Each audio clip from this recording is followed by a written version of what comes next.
భారీ శ్రీ మహావిష్ణువు విగ్రహం బెంగళూరు నగరంలో ఉంది.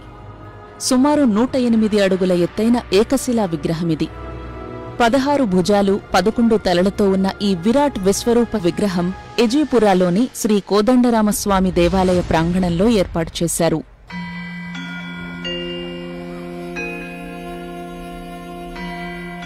సాధారణంగా ఇంత పెద్ద ఏకశిలా విగ్రహాలను తరలించడం కష్టం కాబట్టి ఆ రాయి దొరికే కొండ దగ్గరే చెక్కుతారు. కాని ఈ భారీ విగ్రహం కోసం తమిళనాడులోని తిరువణ్ణామలై దగ్గర కోరుకొట్టై గ్రామం నుంచి 600 టన్నులకు పైగా బరువైన రాయిని దాదాపు 350 కిలోమీటర్ల దూరం ఎన్నో వ్యయ ప్రయాసల కోర్చి బెంగళూరుకి తరలించారు. ఈ విగ్రహ రూపం కోసం ప్రత్యేకంగా కసరత్తు చేశారు దీన్ని ఏర్పాటు చేసిన డాక్టర్ సదానంద. విశ్వరూపంలో అర్జునునికి అనేక ముఖాలతో దేవుడు కనిపించాడు. కానీ శిల్పంలో అసంఖ్యాక ముఖాలను పెట్టలేం. తలపై ఆదిశేషుడు, 11 ముఖాలు 16 భుజాలతో ఉన్న శ్రీ మహావిష్ణువు విగ్రహం ఏర్పాటుకు శాస్త్రాలు అంగీకరిస్తున్నాయి. దేవుని వెనుక వైపు విశ్వం కనిపించేలా చెక్కించాం. దేవుని శరీరంపై పరివార దేవతలు చెక్కించాం. 16 భుజాలతో దశావతారాలు చూపించాం.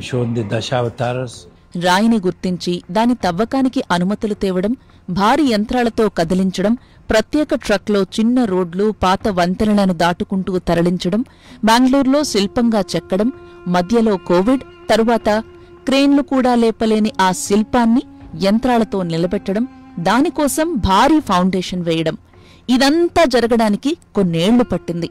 2010లో ప్రాజెక్టు ప్రారంభించగా 2025 నాటికి పూర్తయింది. మైనింగ్ నిపుణులు, జాతీయ రాక్ మెకానిక్స్ సంస్థ నిపుణుల అభిప్రాయాలు తీసుకుని రాయిని ఎంపిక చేశాం. రాయిపై పెద్ద పగుళ్లు లేకుండా చూసుకున్నాం. తరువాత ప్రభుత్వ అనుమతి కోసం ప్రయత్నం చేసి 2014 నాటికి అనుమతి సాధించాం. అనుమతి వచ్చాక మైనింగ్ మొదలుపెట్టాం. 2018లో మైనింగ్ పూర్తయింది. 2018-19 మధ్య రాయిని బెంగళూరు తరలించాం. 2019 జూన్ 1న బెంగళూరు చేరుకున్నాం. 2019 నుంచి శిల్పం చెక్కే పని కొనసాగించాం. మధ్యలో కోవిడ్ వచ్చింది. 2022 నాటికి శిల్పం చెక్కడం పూర్తయింది.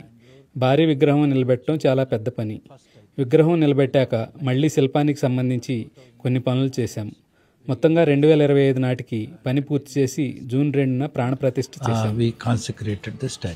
ఈ విగ్రహానికి ఎంత ఖర్చయిందో లెక్కేసుకోలేదు అంటున్నారు సదానంద. అయితే వివిధ దశల్లో వచ్చిన సాంకేతిక, పరిపాలనాపరమైన ఇబ్బందులతో ఖర్చు పెరిగిందని చెప్పారు కమిటీ సభ్యులు.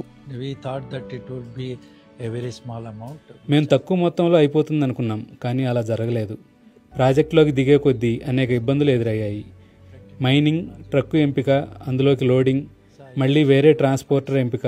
ట్రాన్స్పోర్టర్ ఎంపిక 6 నెలలు పట్టింది. మళ్లీ రోడ్డు ఎంపిక ఇంకో 6 నెలలు పట్టింది. బహుశా రాయి, రవాణా, శిల్పం వరకు 8 కోట్ల వరకు అయి ఉండొచ్చు. ఇంకా ఇతర ఖర్చులు ఉన్నాయి. అందుకే నేను ఆ ఖర్చులు రాసుకోలేదు. నా సొంత డబ్బు వాడాను, అప్పు చేశాను, కొంత భూమి అమ్మాను. అలా రకరకాల మార్గాల్లో డబ్బు ఏర్పాటు చేశాను. రాయి పక్కాగా బెంగళూరు వస్తుంది అన్న నమ్మకం కుదిరిన తర్వాతే విరాళాలు తీసుకోవటం మొదలుపెట్టాను. ఆ తర్వాత చాలామంది ముందుకు వచ్చి పెద్ద ఎత్తున విరాళాలు ఇచ్చారు. వృత్తిరీత్యా వైద్యుడు, స్వయంగా సంగీతకారుడైన డాక్టర్ బి సదానంద ఓ ప్రొఫెసర్గా పనిచేశారు. తన తండ్రి కట్టించిన ఎజీపురా కోదండరామాలయం ఖ్యాతి పెంచడానికి భాగవతంపై పాటలు రాసినప్పుడు తనకు కలిగిన అనుభూతితో ఈ భారీ విగ్రహ ఏర్పాటు ఆలోచన వచ్చిందని ఆయన అన్నారు.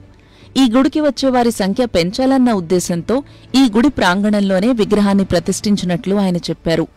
దీనికి కాలనీ ప్రజలు కూడా సహకరించారన్నారు. ఈ విగ్రహానికి త్వరలో కంచుతో ఒక భారీ గొడుగును ఏర్పాటు చేయబోతున్నారు. మెట్లదారిలో గీతా శ్లోకాలను చెక్కించబోతున్నారు. ప్రపంచంలో ఇదే అతిపెద్ద ఏకశిలా మహావిష్ణు విగ్రహమని డాక్టర్ సదానంద చెబుతున్నారు. అయితే దీన్ని బీబీసీ స్వతంత్రంగా ధృవీకరించలేదు.